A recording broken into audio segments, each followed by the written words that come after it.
नमस्कार दोस्तों, स्वागत है आप सभी का एक बार फिर से आपके अपने YouTube channel RPN one study point पर। दोस्तों आज आपके लिए बहुत ही इंपॉर्टेंट क्लास रहने वाली है, क्योंकि आपके हिंदी व्याकरण के जितने भी टॉपिक हैं उन सभी को इंक्लूड करके ये आपके लिए परीक्षा से पहले एकदम परीक्षा जैसा मॉडल पेपर आपके लिए लाया गया है। दोस्तों आपको इस वीडियो में शुरू से एंड तक बने रहना है। इस वीडियो में सभी टॉपिकों को कवर किया गया है, तो आपको ये भी बताना है दोस्तों 50 में से आपके कितने प्रश्न सही हुए हैं। ठीक है, ये एक तरीके से आपका प्री टेस्ट होने वाला है दोस्तों, प्री एग्जाम होने वाला है।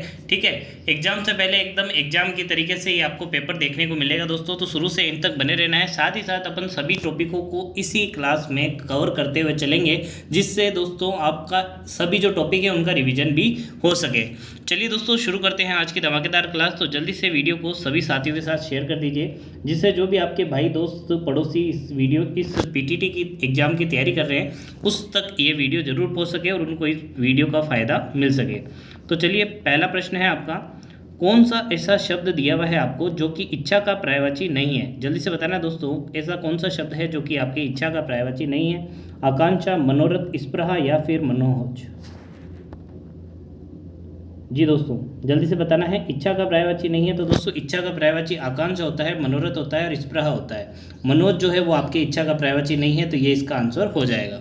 चलिए अगला प्रश्न है दोस्तों, कौन सा ऐसा शब्द है जो कि चांदी का पर्यायवाची नहीं है?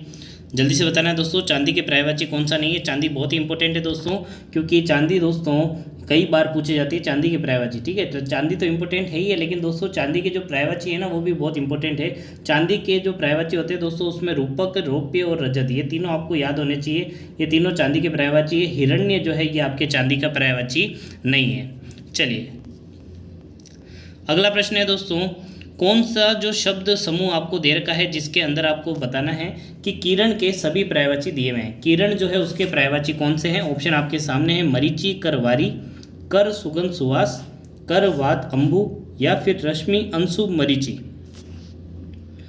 जी दोस्तों सभी टॉपिकों को इंक्लूड किया गया है। सभी टॉपिक जो है उसके 3-3, 4-4 प्रश्न आपको इसमें देखने को मिलेंगे। कल का पेपर जो है दोस्तों उसके लिए आपको अग्रिम शुभकामनाएं। आप सभी अच्छी तरीके से पेपर करके आएँ, एकदम शांत मन से, एकदम ठंडे दिमाग से पेपर को करना है। ज़्यादा आपको टेंशन नहीं लेनी है, बहुत ही आसान आएगा कल का पेपर, है ना। और आपको सब कुछ आता है और पूरे प्रश्न आपको करके आने हैं, कोई भी प्रश्न आपको छोड़ के नहीं आना है। नकारात्मक अंकन नहीं है, है ना, क्योंकि जितने ज़्यादा आप प्रश्न अटेंड करेंगे उतने ज़्यादा आपके नंबर आने के चांसेज भी बने रहेंगे। ठीक है, चलिए तो दोस्तों याद रखना है, किरण का पर्यायवाची है आपके रश्मि, अंशु और मरीचि, ऑप्शन नंबर डी। अगला प्रश्न है आपका, मोर का पर्यायवाची बताना है आपको। मोर का पर्यायवाची कौन सा नहीं है? ऑप्शन है आपके केसरी, सारंग, मयूर और केकी। जी दोस्तों जल्दी से वीडियो को शेयर कर दीजिए, क्योंकि बहुत ही कम समय में आपको बहुत अच्छा मॉडल पेपर आपको प्रोवाइड कराया जा रहा है। बहुत ही अच्छे प्रश्न आपको देखने को मिलेंगे। चलिए याद रखना है दोस्तों, मोर का जो पर्यायवाची नहीं है, इनमें से आपको मोर के पर्यायवाची याद रखने हैं, सारंग, मयूर और केकी। ये तीनों मोर के पर्यायवाची होते हैं। केसरी जो है इसका आंसर हो जाएगा, क्योंकि मोर का पर्यायवाची ये नहीं है। चलिए अगला प्रश्न है दोस्तों, एम्प्लॉयर का हिंदी पर्याय क्या होता है? जल्दी से बताना दोस्तों, एम्प्लॉयर का हिंदी पर्यायवाची क्या होता है? नियोक्ता, अधिकारी, निर्देशक या फिर संचालक। इस तरीके से भी आपको प्रश्न देखने को मिलेंगे, जिसमें आपको इंग्लिश में स्पेलिंग दे दी जाएगी और आपको उसकी हिंदी मीनिंग पूछी जा सकती है, या फिर दोस्तों आपको एक वाक्य दे दिया जाएगा, उसको आपको इंग्लिश में ट्रांसलेट करना रहेगा, या फिर इंग्लिश के वाक्य को आपको हिंदी में ट्रांसलेट करके बताना पड़ेगा। ठीक है, तो याद रखना है एम्प्लॉयर जो होता है उसका हिंदी अर्थ होता है आपके नियोक्ता।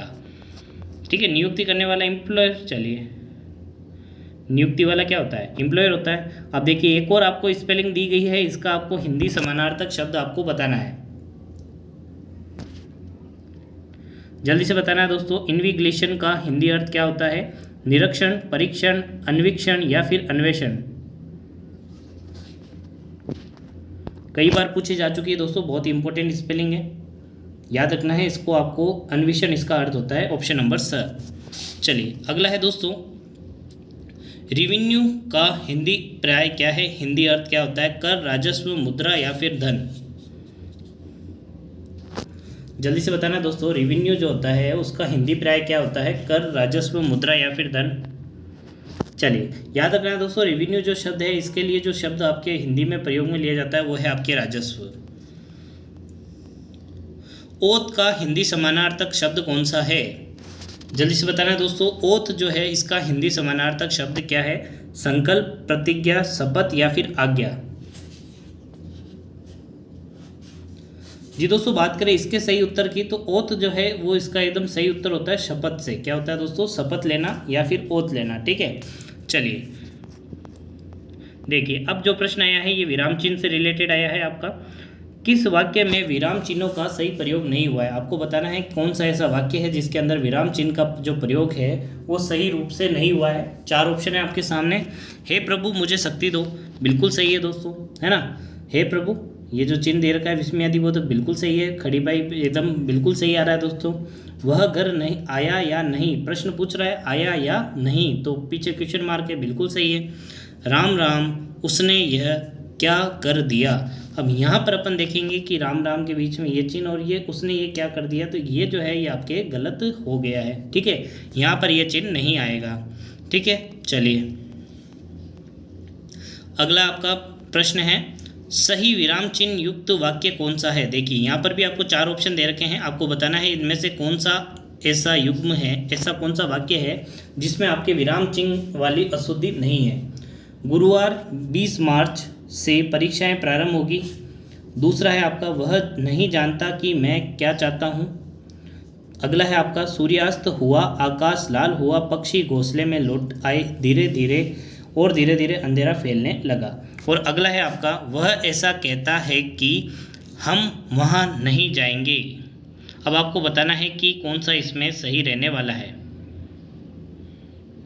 चलिए जी दोस्तों, बात करें इसमें विराम चिन्ह की जो अशुद्धियाँ हैं वो किस में है, तो देख सकते हैं जो 20 ये गुरुवार 20 मार्च है ना, तो ये कोमा यहाँ नहीं आएगा, यहाँ पर आना चाहिए। ठीक है, वह नहीं जानता कि मैं क्या चाहता हूँ, वह नहीं जानता है कि मैं क्या चाहता हूँ, ये भी आप देखेंगे इसमें मिस्टेक आ रखी है। ठीक है, इसमें पढ़ेंगे अपन सूर्यास्त हुआ, लाल आकाश लाल हुआ, बिल्कुल आधे अधूरे से वाक्य दे रखे हैं। जबकि इसको देखिए आप, वह ऐसा कहता है कि एक वाक्य पूरा हुआ, फिर कोमा लगाया, फिर कंजक्शन आया कि हम वहाँ नहीं जाएंगे, फिर आया क्वेश्चन मार्क, ये बिल्कुल सही है। ऑप्शन नंबर डी जो है वो एकदम सही है दोस्तों। चलिए अगला है आपका, किस शब्द युग्म का अर्थ भेद क्रमशः सुसंगत नहीं है। देखिए चौथा जो टॉपिक है वो आपका आ चुका है शब्द युग्म वाला। निश्चल निश्चय जो है इसका जो अर्थ आपको दे रखा है वो रहा छल रहित और अडिग। नियत और नियत का अर्थ निश्चित और इरादा दिया हुआ है। सम और सम का अर्थ दिया हुआ है सम्मान और शांति। और लास्ट आपको दिया हुआ है परिच्छद और परिच्छेद का अर्थ दे रखा है अध्याय और आवरण। आपको बताना है कौन सा गलत है, इसमें कौन सा सही नहीं है। चलिए याद रखना है दोस्तों, पहला बिल्कुल सही है, दूसरा सही है, तीसरा सही है। इसका जो आंसर रहने वाला है वो आपके ऑप्शन नंबर डी रहने वाला है। चलिए अगला प्रश्न है दोस्तों, शुद्ध अर्थ युक्त शुभ शब्द युग्म कौन सा है आपको बताना है। अस्थि का अर्थ होता है विद्यमानता, अस्थि का अर्थ होता है हड्डी। ठीक है, आपको शुद्ध अर्थ युक्त शब्द युग्म बताना है, मतलब एकदम सही होना चाहिए। ठीक है, राज का रहस्य और राज का शासन ये उल्टा दिया हुआ है आपको, ये जो दिया हुआ है ना ये उल्टा दिया हुआ है। प्रवचन और प्रवचन, प्रवचन का मतलब होता है उपदेश, ये उल्टा दिया हुआ है। ये भी आपको क्या दिया हुआ है, उल्टा दिया हुआ है। प्रवचन का मतलब होता है उपदेश और प्रवचन का अर्थ होता है ठगी, जरा। और ये भी आपको क्या दे रखा है, थोड़ा उल्टा दे रखा है। बात करें इसके सही उत्तर की तो ये रहने वाला है आपके अस्थि। इस अस्थि का अर्थ होता है विद्यमानता और इस अस्थि का अर्थ होता है हड्डी, तो ए ऑप्शन बिल्कुल सही है। बाकी आपको याद करने हैं तो ये उल्टे दिए हुए हैं। इस राज का अर्थ होता है शासन, इस राज्य का अर्थ होता है रहस्य। ठीक है, चलिए अगला है आपका अशुद्ध अर्थ वाला आपको शब्द युग्म बताना है। चलिए जल्दी से बताना है दोस्तों, अशुद्ध कौन सा है। प्रणय, प्रेम, परिणय, विवाह, बिल्कुल सही है ये तो, इसमें कोई अशुद्धि नहीं है। आश्रय का अर्थ हृदय होता है, आश्रय का अर्थ शरण होता है, ये भी बिल्कुल सही है। कांस का अर्थ लंबी घास और कांस का अर्थ खांसी। चलो अगला देख लेते हैं। वक्र का अर्थ तिरछा और वक्र का अर्थ भेड़िया, ये बिल्कुल सही है। तो इसका जो आपके अशुद्ध अर्थ वाला जो शब्द युग्म बनने वाला है वो है आपका ऑप्शन नंबर सी। चलिए अगला प्रश्न है आपका, किस विकल्प में समश्रुत शब्दों का अर्थ भेद सही नहीं है। जल्दी से बताना है दोस्तों, सही नहीं है तो जल्दी से आपको चार ऑप्शन पढ़ने हैं और उत्तर देना है दोस्तों। चार ऑप्शन है, आपको बताना है किसके अंदर अशुद्धि है। अनिष्ट, अनिष्ट, अनर्थ, निष्ठा रहित, निर्जर, निर्जर, झरना और जो बूढ़ा ना हो, कोर, कोर, किनारा, ग्रास, परिणय, प्रणय, विवाह, प्रेम। चलिए ये पूछा है दोस्तों, सही नहीं है तो आपको याद रखना है दोस्तों, पहला बिल्कुल सही है, तीसरा सही है, चौथा सही है, ठीक है। अब बात करें इसमें अशुद्ध जो है वो है आपका ऑप्शन नंबर बी, तो ऑप्शन बी इसका सही उत्तर हो जाएगा। अगला प्रश्न है दोस्तों, प्रलय का विपरार्थक शब्द आपको बताना है, मतलब विलोम शब्द आपको बताना है। विनाश, विध्वंस, सृष्टि या फिर संहार। चलिए, प्रलय जो होती है दोस्तों क्या होती है, कोई सुनामी वगैरह आती है तब आपने सुना होगा प्रलय आई है ना, नाश हो गया, विनाश हो गया, तो ये तो क्या है, इसके पर्यायवाची शब्द है, और जबकि इसका विलोम शब्द क्या है, सृष्टि, ऑप्शन नंबर सी। चलिए अगला प्रश्न है आपका, अनुरक्त का उपयुक्त विपर्यार्थक शब्द कौन सा है? आरक्त, विरक्त, आसक्त या फिर प्रतिरक्त। अनुरक्त का विलोम शब्द आपको बताना है दोस्तों। बहुत ही अच्छे प्रश्न आपके लिए लाए गए हैं, बिल्कुल ऐसे नहीं है कि बिल्कुल सरल सरल प्रश्न आपको प्रैक्टिस करवा दी जाए। जो बच्चा रेगुलर रूप से उसने मॉडल पेपर की क्लासें लिए दोस्तों, वो हिंदी में आराम से 45 प्लस प्रश्नों को सही करके आएगा कल, ठीक है। तो अनुरक्त जो है आपका, उसका जो विलोम शब्द है वो होता है आपके विरक्त। क्या होता है? विरक्त। अगला है आपका, निम्नलिखित में से विलोम शब्द का आपको बताना है असंगत युग्म कौन सा है? इति का अत, उपकार का अपकार, अनुराग का राग और अवार्चीन का प्राचीन। आपको बताना है कौन सा इसमें गलत है। जी दोस्तों, बात करें इति का जो विलोम शब्द होता है अत होता है, बिल्कुल सही है। उपकार का जो विलोम शब्द होता है वो अपकार होता है, बिल्कुल सही है। और अर्वाचीन का प्राचीन होता है। अर्वाचीन की जगह यहाँ पर नवीन भी लिखा हुआ आ सकता है। अब नवीन आता तो सभी जने पहचान जाते हैं, तो यहाँ पर क्या दिया हुआ है आपके अर्वाचीन, ठीक है। अब यहाँ पर आपको याद रखना है, इसमें जो असंगत युग्म है वो है अनुराग और राग, ठीक है। ये आपके विलोम शब्द का युग्म नहीं है। अगला है आपका, निम्नलिखित में से किस युग्म में विलोम शब्द का सही प्रयोग नहीं है?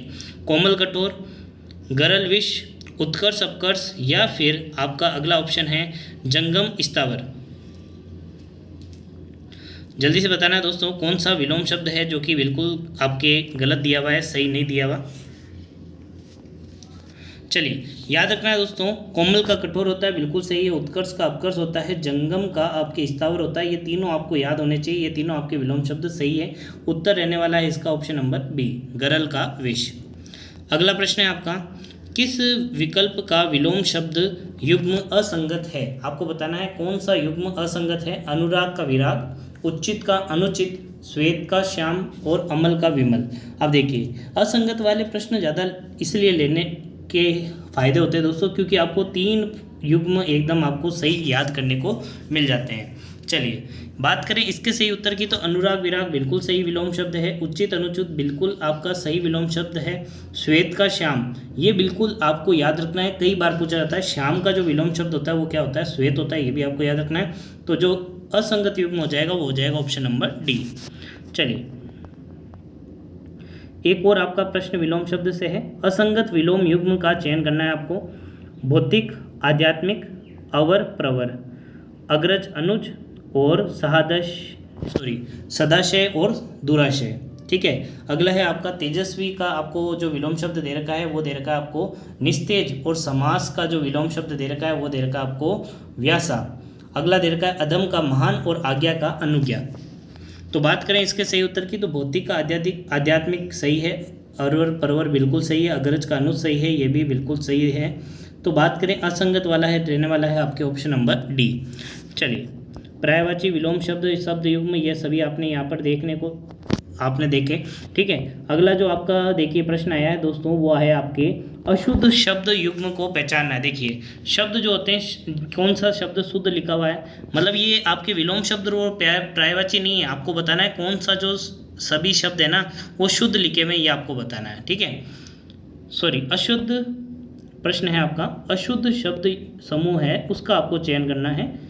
चलिए, आपको दे रखा है इकाई, अहर्निश, पक्षीगण और दोस्तों अगला है कृत्य।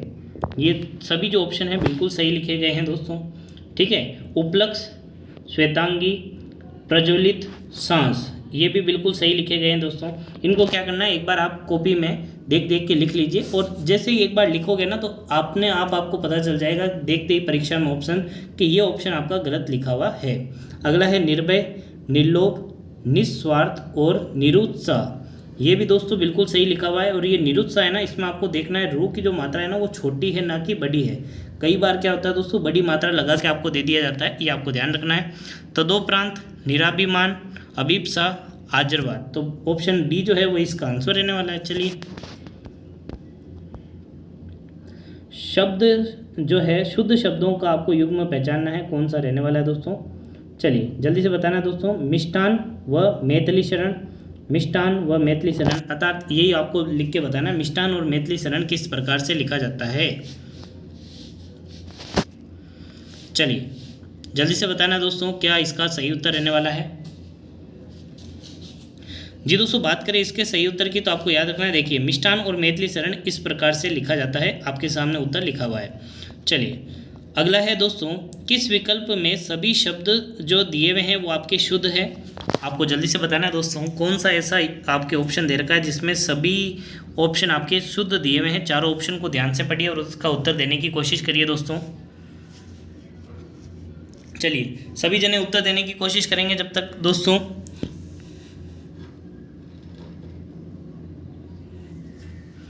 जी दोस्तों, बात करें इसके सही उत्तर की तो आपको याद रखना है जो पहला जो ऑप्शन है ये बिल्कुल शुद्ध लिखा हुआ है, बाकी में आपके अशुद्धियां हैं, ये आपको याद रखनी है। ठीक है, कार्य कारणी नहीं होती, कार्य करनी होती है। ठीक है, सही तरीके से लिखना है आपको। इनमें से किस विकल्प के सभी शब्द शुद्ध है। देखिए एक बार इसको पढ़ लीजिए, आराम से आपको बताना है क्या इसका सही उत्तर रहने वाला है। शुद्ध पूछा है, मतलब अशुद्ध आपको नहीं चूज करना है। ठीक है दोस्तों,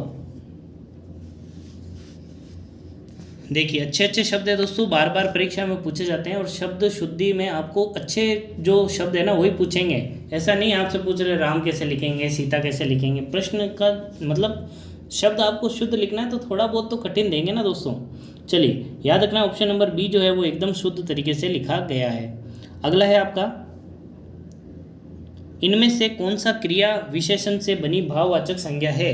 क्रिया विशेषण से बनी भाववाचक संज्ञा कौन सी है। क्षमता, ममता, शीघ्रता या फिर विशालता। अब देखिए क्रिया विशेषण क्या होते हैं, क्रिया की विशेषता बताने वाले शब्दों को क्रिया विशेषण कहते हैं, है ना। और उससे भाववाचक संज्ञा बनी है। तो अब आपको देखना है क्रिया विशेषण तो तारीफ करने वाले शब्द या फिर बुराई करने वाले शब्द। तो अपन देखते हैं, तो इसमें आपका ये जो शीघ्रता है ये शीघ्र शब्द से बना है ना। शीघ्रता किससे बना है, शीघ्र शब्द से, जो कि एक क्रिया विशेषण शब्द होता है।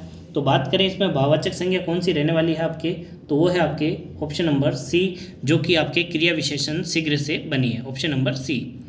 चलिए अगला प्रश्न है आपका, किस वाक्य में संयुक्त क्रिया का प्रयोग नहीं हुआ है। आपको बताना है कौन सा ऐसा वाक्य है जिसमें संयुक्त जो क्रिया है उसका आपके प्रयोग नहीं हुआ है। ऑप्शन आपके सामने है, लुटेरों ने पूरे क्षेत्र को लूट लिया, मैं नहाकर कार्यालय जाऊंगा, वह सारा खाना खा गया, और दोस्तों अगला है आपका, बादलों के कारण चांद नहीं दिखाई दिया। चार ऑप्शन आपको दिए हुए हैं दोस्तों, जल्दी से बताना है क्या इसका सही उत्तर रहने वाला है, कि कौन सा ऐसा वाक्य है जिसके अंदर संयुक्त क्रिया प्रयोग में नहीं हुई है। संयुक्त क्रिया क्या होती है दोस्तों, जिसमें आपको दो क्रियाएं एक साथ दे रखी होती है। जी दोस्तों, चलिए बात करें इसके सही उत्तर की तो रहने वाला है, मैं नहाकर कार्यालय जाऊंगा। अगला है आपका, किस वाक्य में क्रिया अकर्मक रूप में प्रयुक्त हुई है। आपको बताना है दोस्तों, एक मिनट देख लेते हैं एक बार इसको वापस।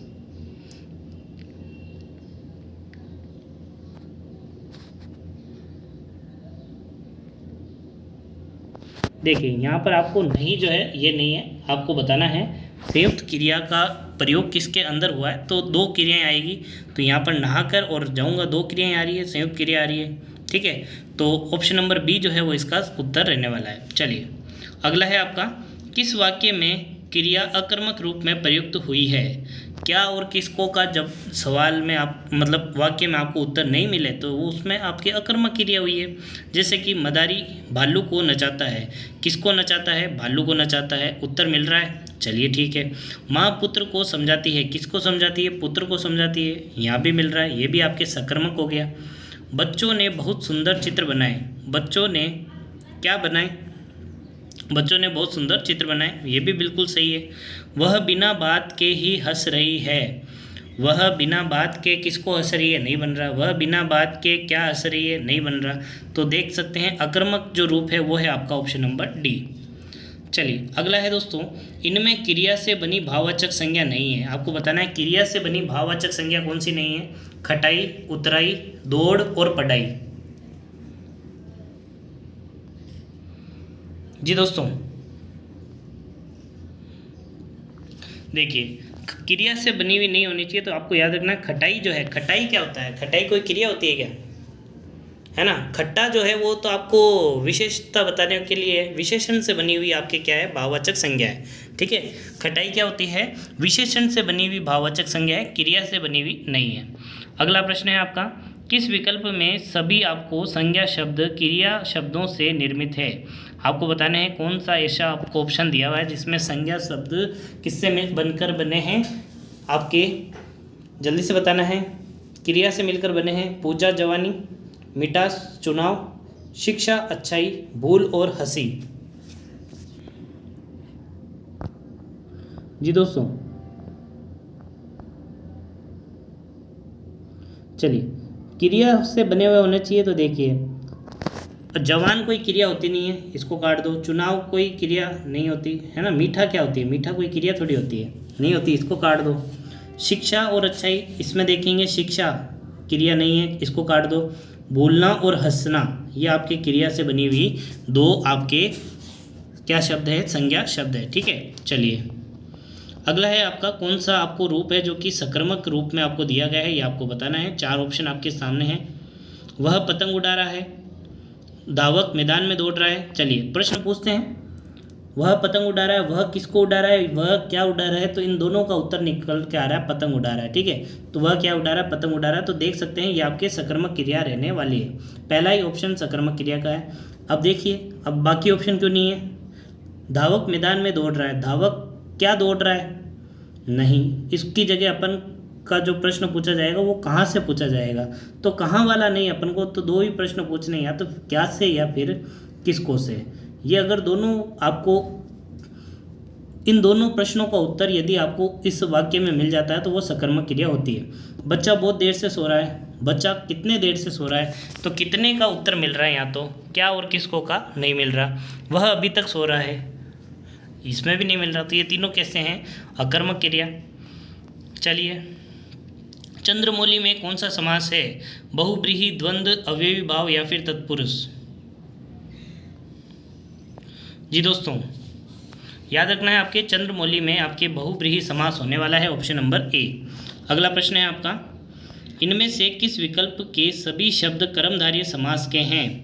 पनबरा, छुटबया, ठीक है। आपको बताना है कर्मधारय समास के हैं। तो कर्मधारय समास होता क्या है, जिसमें पहला जो शब्द है वो दूसरे शब्द की तारीफ या विशेषता बताता है, विशेषण और विशेष्य होने चाहिए। तो पहला दे रखा है आपको पनबरा, छुटबया, शुभागमन, चरण कमल, गृहस्थ, देशभक्ति या फिर निशाचर, हुक्मनामा। चलिए देखिए, पहला ऑप्शन नहीं है, दूसरा देखिए शुभ आगमन, है ना। गमन को अपन तारीफ कर रहे हैं, कैसा है गमन, कैसा है, शुभ है, तारीफ हो रही है। कमल कैसे हैं, चरण, है ना। तो ये भी आप देख पा रहे हैं, यहाँ भी विशेषण विशेष्य जैसा शब्द आ रहा है, तो क्या हो गया, ऑप्शन नंबर बी इसके अंदर कर्मधारय समास हो गया। चरण जो है कमल के समान है, उल्टा दिया हुआ है, ठीक है। तारीफ वाला जो शब्द है पीछे दे दिया। चलिए, किस विकल्प में सभी शब्द संप्रदान तत्पुरुष समास के उदाहरण हैं। जल्दी से बताना है दोस्तों, संप्रदान तत्पुरुष समास का उदाहरण कौन कौन सा है। तो संप्रदान तत्पुरुष के लिए आपको पहले कारक की विभक्ति बोलनी पड़ेगी। कर्ता ने कर्म को करण से संप्रदान के लिए, तो अपन देखेंगे तो पूजा, अगर पूजा के लिए, अगर यश प्राप्ति, यश की प्राप्ति होता है, ये नहीं बनेगा। घोड़ा गाड़ी, दान पेटी, तो घोड़े की गाड़ी है, या फिर दान के लिए पेटी, तो ये भी आप देख पा रहे हैं नहीं बनेगा। सत्याग्रह, सत्य के लिए आग्रह, और राह खर्च, तो राह के लिए जो खर्च होता है उसको अपन राह खर्च कहते हैं, है ना। तो संप्रदान के लिए विभक्ति का लोप होना चाहिए, तो सत्य के लिए आग्रह और राह के लिए खर्च। तो देखेंगे ऑप्शन नंबर जो सी है वो इसका सही उत्तर हो जाएगा। चलिए अगला है आपका, किस शब्द में अधिकरण तत्पुरुष समास नहीं है। है ना। अधिकरण किस में नहीं है, तो आपको पहले देखना है अधिकरण में पे पर होता है। गुड़ सवार, गुड़ पे सवार, गुड़ में सवार, है ना। गुड़ पे सवार अधिकरण में पे पर होता है, गुड़ पर सवार, ये तो बिल्कुल सही है, अधिकरण है इसमें, है ना। जल में मग्न, जल में मग्न, ये भी बिल्कुल अधिकरण है। लोकप्रिय, लोक में प्रिय, ये भी बिल्कुल एकदम आपका अधिकरण है। सेना नायक, सेना का नायक, इसमें जो विभक्ति आती है ना वो आती है सेना का नायक, तो ये आपके क्या रहने वाला है, अधिकरण तत्पुरुष नहीं रहने वाला है, ये आपको याद रखना है, ठीक है। अब का आ रहा है तो कौन सी विभक्ति रहने वाली है ये भी आप बता दीजिए। कर्ता ने कर्म को करण से संप्रदान के लिए आपादान से अलग होना संबंध का के की, तो सेना नायक में कौन सा आपके तत्पुरुष रहने वाला है, संबंध कारक तत्पुरुष, है ना। कारक पूछे तो संबंध कारक और संबंध तत्पुरुष रहने वाला है, ठीक है। चलिए अगला है आपका, इनमें से कि कौन सा ऐसा विकल्प है जिसमें तत्पुरुष समास है। तुलसीकृत, मंदबुद्धि, कामकाज, आमरण। तुलसी के द्वारा रचित ये शब्द कई बार पूछा जाता है, तुलसी द्वारा कृत में कौन सा समास है आपके तत्पुरुष समास रहने वाला है। चलिए अगला है आपका, कर्मधारय समास नहीं है, आपको बताना है लघु कथा, आप बीती, देहलता या फिर नील गाय। कर्मधारय मैंने अभी बताया था दोस्तों, पहला शब्द और दूसरा शब्द, इसमें विशेषण और विशेष्य आते हैं, है ना। एक शब्द जो है वो दूसरे शब्द की तारीफ करता है। देखिए कथा कैसी है, छोटी है, लघु है, तो ये बता रहा है भाई, सही है। आप बीती, एक बार नीचे देख लीजिए, लता देह, ये भी बता रहा है। नील गाय, गाय कैसी है, नीली, ये भी बता रहा है। तो आप बीती जो है इसमें आपके कर्मधारय समास नहीं है। अगला प्रश्न है आपका, द्वंद्व समास का उदाहरण कौन सा है दोस्तों। गौशाला, मनचाहा, शीतोष्ण या फिर प्रत्यक्ष। द्वंद्व समास वह होता है जिसमें दोनों शब्द प्रधान होते हैं, है ना। गो के लिए शाला, ये नहीं बनेगा। मन चाहा, ये भी नहीं है। शीतोष्ण, देखिए शीत और उष्ण, बीच में कौन सी शब्द का लोप होता है, और का लोप होता है, ये आपको याद रखना है। और अथवा वह ऐसे शब्द आते हैं, या फिर ये डेस आती है, ठीक है। तो शीत और उष्ण दो ऋतुओं के नाम बताए जा रहे हैं, तो ऑप्शन नंबर सी द्वंद्व समास का उदाहरण है। अगला है आपका, निम्नलिखित में से आपको बताना है गलत संधि विच्छेद कौन सा है। प्रतिष्ठा, जगदीश, प्रदति और निषेध, ये चार आपको दिए हुए हैं, आपको बताना है इसमें से गलत कौन सा है। जल्दी से बताइए दोस्तों, कमेंट करके आराम से इनको पढ़ना है और बताना है कौन सा इसमें संधि विच्छेद गलत है।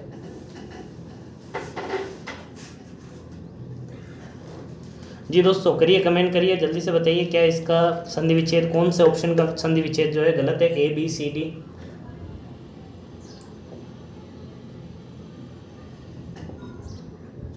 चलिए बात करें प्रतिष्ठा की, तो देखिए प्रतिष्ठा इसी तरीके से लिखा जाता है, जो गलत है वो है आपका ऑप्शन नंबर बी जगदीश, ठीक है। तो इसको आपको नोट करना है, जगदीश इसमें रॉन्ग है, बाकी सारे सही है।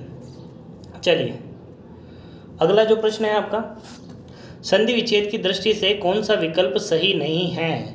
जल्दी से बताना दोस्तों कौन सा विकल्प जो है वो सही नहीं है। चार ऑप्शन आपको दे रखे हैं, विवादास्पद, विवाद प्लस अस्पद, ये जो है दोस्तों ये आपके सही नहीं है, ये आपके गलत दिया हुआ है। बाकी आप जो तीन ऑप्शन दे रखे हैं इनको आप नोट डाउन कर लीजिए, क्योंकि ये जो है बार बार पूछे जाते हैं, जिसमें ये सबसे ज़्यादा इम्पोर्टेंट है ऑप्शन नंबर जो डी है मध्यक्य। इसका जो संधि विच्छेद होता है वो होता है मत प्लस एक्य। कई बार परीक्षा में पूछा जा सकता है और होती कोशिश कल आपके पेपर में ये आपको देखने को मिल सकता है, ठीक है। चलिए अगला प्रश्न है आपका, वही संधि विच्छेद आपको बताना है कौन सा सही नहीं है। देखिए संधि के जो आसान प्रश्न थे वो अपन ने कर लिए, लेकिन अब जो संधि विच्छेद में ही आपको क्या आती है दोस्तों, प्रॉब्लम आती है। तो इसमें भी अपन ऐसे प्रश्न करें जिसमें एक प्रश्न में आपको तीन ऑप्शन सीखने को मिल जाए। जल्दी से बताना है दोस्तों कौन सा गलत है इसमें।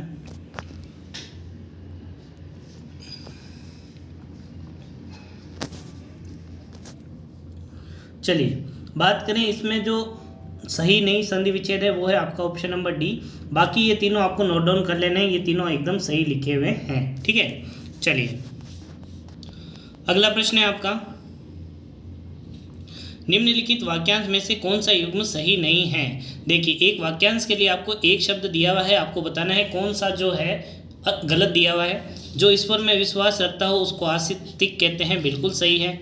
जो ईश्वर में विश्वास नहीं रखता हो उसको नास्तिक कहते हैं, ये भी बिल्कुल सही है। जिसे जीता ना जा सके उसे अजय कहते हैं, ये भी बिल्कुल सही है। जो अनेक भाषाओं जानता है, जो अनेक भाषाओं को जानता है उसे दुभाषीय कहते हैं, नहीं दोस्तों ये गलत है ना। दुभाषीय तो क्या होता है, दुभाषीय तो दो भाषा को जानता है, अनेक भाषाओं को जानता है, तो ये इसके लिए शब्द नहीं बनेगा। चलिए अगला है शुद्ध स्थापना शब्द नहीं है, आपको बताना है। अनुचित बात के लिए आग्रह करने वाला, देखिए वही आपके लिए एक वाक्यांश के लिए एक शब्द दिया हुआ है, आपको बताना है कौन सा इसमें सही नहीं है। अनुचित ग्राही, मदिरा पीने का प्याला, चषक, जो दिखाई ना पड़े, अदृश्य, हृदय की बात जानने वाला, अंतर्यामी।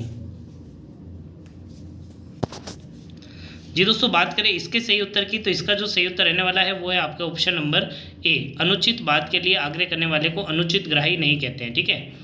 चलिए अगला है आपका वही इसी तरीके से आपको बताना है, सार्थक नहीं है क्योंकि इसमें आपको तीन तीन ऑप्शन सीखने को मिलते हैं। कड़वी बातें सुनने वाला, कटुभाषी, किसी वस्तु का चौथा हिस्सा जो होता है उसको चतुर्थांश कहते हैं, देश के प्रति भक्ति रखने वाला देशभक्त कहलाता है, हिसाब किताब रखने वाला लेखपाल कहलाता है। तो देख सकते हैं हिसाब किताब रखने वाला लेखपाल सही है, देशभक्त सही है, चतुर्थांश भी सही है, कटुभाषी नहीं होता है, ऑप्शन नंबर ए इसका उत्तर हो जाएगा। चलिए अगला प्रश्न है आपका, उंगली पकड़ते पकड़ते पहुंचा, पकड़ना है ना, सॉरी इसको इस तरीके से भी पढ़ सकते हैं आप, उंगली पकड़ने को दी थी और हाथ पकड़ लिया, ठीक है। इस मुहावरे का आपको अर्थ बताना है कौन सा हो सकता है। इस प्रकार कोई कार्य करना जिसमें किसी को खबर ना हो, सब प्रकार से लाभ ही लाभ होना, किसी छोटी बात को बहुत बड़ा चढ़ा के देना, थोड़े मौके का अनुचित और अधिक लाभ उठाना, है ना। उंगली पकड़ते पहुंचा, पकड़ना, इस मुहावरे का आपको अर्थ बताना है। तो इसका जो अर्थ रहने वाला है वो है आपका थोड़े मौके का अनुचित और अधिक लाभ उठाना, ठीक है। ऑप्शन नंबर डी जो है वो इसका करेक्ट आंसर हो जाएगा। अगला है आपका, हाथी के पाँव में सबका पाँव, लोकोक्ति का सही अर्थ आपको बताना है ना। हाथी के पाँव में सबका पाँव, चार ऑप्शन आपको दे रखे हैं, जल्दी से बताना है। बलशाली का कहना मानना पड़ता है, प्रभावशाली की विजय निश्चित होती है, एक बड़ा प्रयत्न कई छोटे छोटे प्रयत्नों के बराबर होता है, और अगला दे रखा है आपको, हाथी जंगल का सबसे बड़ा पशु होता है। हाथी के पाँव में सबका पाँव का मतलब है दोस्तों एक बड़ा प्रयत्न कई छोटे छोटे प्रयत्नों के बराबर होता है, बूंद बूंद से घड़ा भरता है, ये भी आपको याद रखना है, ठीक है। चलिए अगला आपको दे रखा है दोस्तों, कलई खुलना, मुहावरे का अर्थ आपको बताना है। अप्रिय लगना, भेद खुल जाना, धोखा देने वाला साथी, क्रोध भड़काना। देखिए हर बार आपको जो भी मॉडल पेपर कराया जाता है उसमें आपको नए नए प्रश्न सीखने को मिलते हैं दोस्तों। आज भी कुछ आपने नए प्रश्न सीखे होंगे, यदि कुछ नए प्रश्न सीखे हैं तो वीडियो को लाइक ज़रूर करना है, कमेंट करके आपको बताना है क्लास कैसी लगी है दोस्तों, ठीक है। और दोस्तों कल का जो पेपर है ये भी आपको बताना है कैसा आपका गया है, ठीक है। कल आप पेपर होने के बाद में आपको ज़रूर बताना है कैसा आपका पेपर हुआ है। चलिए बात करें दोस्तों, कलई खुलना का अर्थ होता है भेद खुल जाना, ऑप्शन नंबर बी। अगला है आपका, भागते भूत की लंगोट भली, है ना, भागते भूत की लंगोट भली, इस लोकोक्ति का अर्थ आपको बताना है। ज्ञान कम दिखावा अधिक, इसका अगला है आपका, किसी बहाने काम न करना, आपत्ति के समय थोड़ी सहायता भी बड़ी होती है, जो मिल गया वही काफ़ी है। आराम से समझ सकते हैं, भागते भूत की जो लंगोट भली मतलब होता है दोस्तों जो मिल गया वही काफ़ी है, ऑप्शन नंबर डी। चलिए अगला प्रश्न है आपका, छप्पर पर फूस ना होना, मुहावरे का सही अर्थ है। बुरी तरह हारना, सभी उपाय करना, बहुत परिश्रम करना, अत्यंत गरीब होना। चलिए छप्पर पर फूस ना होने का अर्थ होता है दोस्तों अत्यंत गरीब होना, ऑप्शन नंबर डी। अगला प्रश्न है आपका, कौन सा शब्द तद्भव नहीं है। देखिए आपने पूरा ये मॉडल पेपर होने वाला है, आपने देखा होगा आपको संज्ञा के, क्रिया विशेषण के, कारक के, समास के, संधि के, शब्द शुद्धि के, पर्यायवाची, विलोम शब्द, शब्द युग्म और तत्सम तद्भव, वन वर्ड जो है आपका वाक्यांश के लिए एक शब्द, सभी जो टॉपिक आपके इस पीटीटी परीक्षा में आने वाले हैं उन सभी टॉपिकों से आपको इसमें प्रश्न देखने को मिले होंगे, ठीक है। आपसे अब पूछा है तद्भव शब्द नहीं है, तो तद्भव शब्द कौन से होते हैं दोस्तों, जो संस्कृत से तो लिए गए हैं दोस्तों, लेकिन उनको अपन ने अपनी भाषा के अनुसार थोड़ा सरल करके बोलना शुरू कर दिया है, उसको तद्भव कहते हैं। और सेम टू सेम अपन ने कुछ वर्ड संस्कृत से लेकर यदि उनको उसी तरीके में बोल रहे हैं तो अपन उसको तत्सम शब्द कहते हैं। तो तत्सम शब्द इसमें से एक शब्द दे रखा है कुक्कुर, एक तत्सम शब्द होता है, ना कि तद्भव होता है, ऑप्शन नंबर सी। आज का अंतिम प्रश्न है दोस्तों, निम्नलिखित में से देशज शब्द कौन सा है? किवाड़, टेंटुआ, टोटका या फिर ओखली?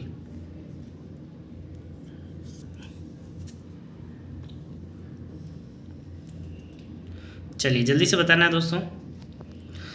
देखिए ये क्या है दोस्तों, ये भी मिसप्रिंट हो चुका है, इसमें भी आपको देखना है देशज शब्द कौन सा नहीं है, ये आपको बताना है ना। तो देशज शब्द कौन सा नहीं है, तो ओखली नहीं है, ओखली आप हिंदी में बोलते हैं। जबकि किवाड़, टेंटुआ, टोटका, ये जो तीनों शब्द है ना, ये आपके देशज शब्द है, ये अपन स्थानीय भाषा में बोलते हैं, ठीक है। दरवाजे को किवाड़ बोलते हैं, है ना। तो ये तीनों शब्द जो है ये आपके देशज शब्द है, जबकि ओखली जो है वो देशज शब्द नहीं है।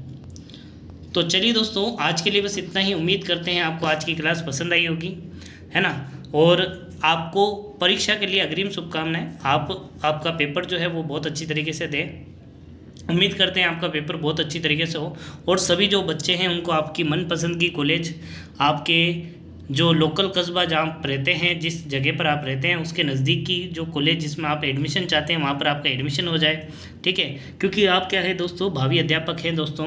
तो दोस्तों पेपर को एकदम शांत मन से करना है, बिल्कुल भी चिंता में आपको पेपर नहीं करना है। बिल्कुल शांत मन से आप पेपर करेंगे तो पेपर अच्छा होगा।